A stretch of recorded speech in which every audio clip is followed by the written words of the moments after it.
ఒక్కసారి కొమ్మూరి గోల్డ్ కి కాల్ చేయండి. తాకట్లో ఉన్న మీ బంగారాన్ని విడిపించి మార్కెట్ ప్రైస్ కి వాళ్ళు కొనుక్కుని మిగతా డబ్బులు మీకు ఇచ్చేస్తారు. హలో అండి, అందరికీ నమస్కారం. ఢిల్లీ లిక్కర్ స్కామ్ తీర్పుతో జనరల్గా ఆనందపడాల్సింది ఎవరు? కేజ్రీవాల్, మనీష్ సిసోడియా, కవిత, వీళ్ళు సంతోషపడాలి. ఎందుకంటే నిర్దోషుడిగా ప్రకటించబడ్డారు కాబట్టి. సిబిఐకి అక్షింతలు పడ్డాయి కాబట్టి, అంటే వాళ్ళ మీద కేసు పెట్టినటువంటి సిబిఐకి అక్షింతలు పడ్డాయి కాబట్టి సహజంగా వాళ్ళు సంతోషపడాలి. కానీ వాళ్ళలో సంతోషం కంటే బాధ ఎక్కువ ఉంది. ఎందుకంటే ఆల్రెడీ జైలుకు పోయి వచ్చారు, పడాల్సినంత ఇబ్బంది పడ్డారు. కేజ్రీవాల్ అయితే రాజకీయంగా చాలా ఇబ్బంది పడ్డారు. ఆమ్ ఆద్మీ ప్రభుత్వం కూలిపోయింది. ఎమ్మెల్యేగా కూడా కేజ్రీవాల్ గెలవలేకపోయాడు. మనీష్ సిసోడియా ఎమ్మెల్యేగా కూడా గెలవలేకపోయాడు. వాళ్ళకి జరగాల్సినంత నష్టం జరిగిపోయింది. కాబట్టి వాళ్ళలో పెద్ద ఆనందం లేదు.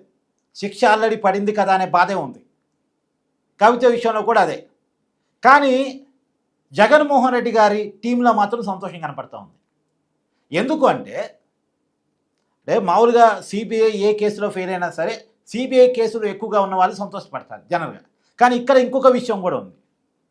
ఢిల్లీ లిక్కర్ స్కామ్ విచారణ ఫెయిల్ కావటం ఫలితంగా ఏపీ లిక్కర్ స్కామ్ మీద కూడా దాని ప్రభావం ఉంటుంది అనేది వాళ్ళ ఆశ, అంచనా.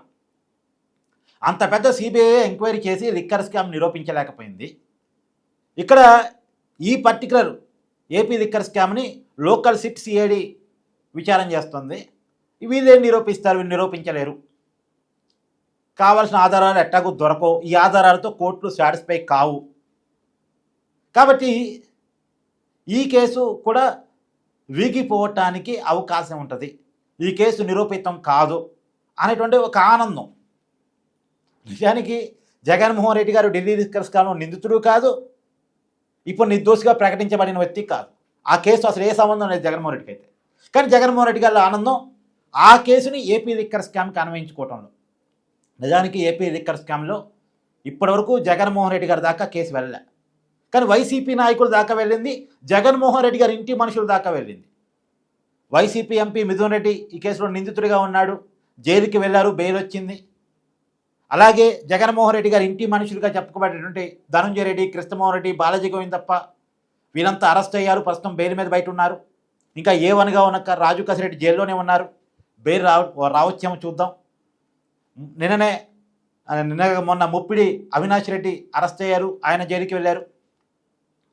సో మొత్తానికి వైసీపీ సంబంధించిన చాలా కీలకమైన వ్యక్తులు చెవిరెడ్డి భాస్కర్ రెడ్డితో సహా వీళ్ళంతా అరెస్ట్ అయ్యి జైలు జీవితాన్ని గడిపారు. ఒక్క జగన్మోహన్ రెడ్డి గారు దాకా కేసు వెళ్ళలేదు అంతే. జగన్మోహన్ రెడ్డి గారి ఇంటి మనుషుల దాకా, వైసీపీ ముఖ్య నాయకుల దాకా కేసు వెళ్ళింది.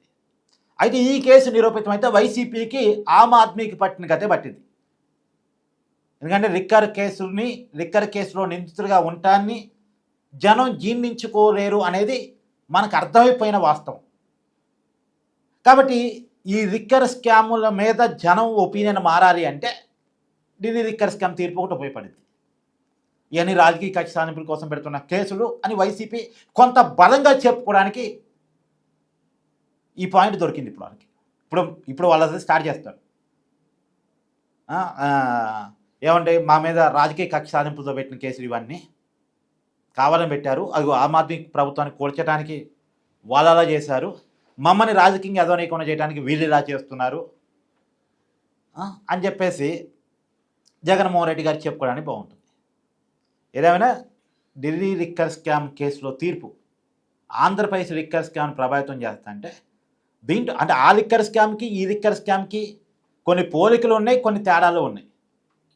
అసలు చిన్న కేసు మన కేసుతో పోలిస్తే ఆ కేసుకి ఈ కేసుకున్న సంబంధం ఏంటంటే ఆ కేసులో కూడా లిక్కర్ పాలసీని మార్చి అక్రమార్కులకు, ప్రైవేటు వ్యాపారస్తులకు అనుకూలంగా చేసి వాళ్ళ నుంచి కమిషన్లు తీసుకున్నారు అనేది ఆ కేసు. ఈ కేసు ఏంటి? ఈ కేసు ఏంటంటే ప్రైవేటు వ్యాపారస్తులు ఎవరు లేరు ఇక్కడ. మొత్తం మద్యం వ్యాపారం అంతా ప్రభుత్వం చేతిలో ఉంది. మద్యం పాలసీని మార్చి ప్రభుత్వం చేతుల్లో మద్యం షాపులన్నీ పెట్టుకొని అమ్మాలనుకున్న బ్రాండ్ని మాత్రమే అమ్మి లిక్కర్ తయారీ సంస్థలకి లాభం కలిగేలా, వాళ్ళు అనుకున్నటువంటి తయారీ సంస్థలకి లాభం కలిగేలా పాలసీని మార్చుకొని ఏ బ్రాండ్లు అయితే అమ్మాలనుకుంటున్నారో, ఏ లిక్కర్ తయారీ సంస్థల బ్రాండ్లు అయితే అమ్మాలనుకుంటున్నారో వాళ్ళ నుంచి కమిషన్ తీసుకోవటం. కేజ్రీవాల్ గవర్నమెంట్ మీద ఉన్న ఆరోపణ ఏమో ఏ సంస్థలైతే మందు అమ్ముతున్నాయో వాళ్ళ నుంచి కమిషన్లు తీసుకున్నారు అని, ఇక్కడేమో ఎవరైతే మందు తయారు చేస్తున్నారో సొంత బ్రాండ్లు వాళ్ళ నుంచి కమిషన్లు తీసుకొని ఆ బ్రాండ్లు మాత్రమే ఏపీ ప్రభుత్వం అమ్మింది అనేటువంటిది వీళ్ళ మీద ఉన్న అభియోగం. సో కొద్దిగా తేడా ఉంది, కొంత పోలిక ఉంది. సో కాబట్టి చూడాలి ఈ కేసు ఏపీ లిక్కర్ స్కామ్ ఎక్కడి వరకు వెళ్ళింది. సరే ఎక్కడి వరకు వెళ్ళినా ఇంతవరకు అంతిమ లబ్ధిదారు దాకా వెళ్ళకపోవటం మాత్రం కొంత ఆశ్చర్యంగానే ఉంది మరి. ఎందుకంటే షార్ట్ షీట్లో పదే 90% కమిషన్ ఆయనకే పోయినాయి. మొత్తం 3,200 కోట్ల కుంభకోణం. ఢిల్లీదంతా 100 కోట్లే కదా, ఇది 3,200 కోట్ల కుంభకోణం అన్నారు. ఇది కూడా ఒక పార్ట్ అన్నారు. ఈ 3,200 కోట్లు 90% జగన్మోహన్ రెడ్డికే పోయింది, అంటే అంతిమ లబ్ధిదారు బిగ్ బాస్కే పోయింది అన్నారు. మరి ఆ బిగ్ బాస్ పేరు ఇంతవరకు నిందితుల లిస్టులో లేడు, అంతిమ లబ్ధిదారు పేరు నిందితుల లిస్టులో లేదు. అయితే ఒక్క విషయం, అక్కడికి ఇక్కడికి ఉన్న తేడా ఒకటి కీలకంగా గమనించారండి.